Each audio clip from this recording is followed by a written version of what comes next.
Merhaba arkadaşlar, Kuruluş Osman'ın yeni bir analiz videosuna hoş İzleyiciler geldiniz. Hepinizin bildiği üzere bu videomuzda Sultan çekimleri şu an için durdurulmuştur fakat durum normale dönünce çekimler başta ulaşabilirsiniz.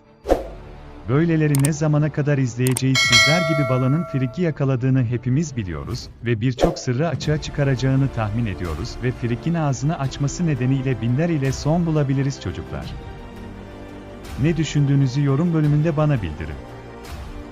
Gelecek videoda görüşmek üzere, Allah hafiz.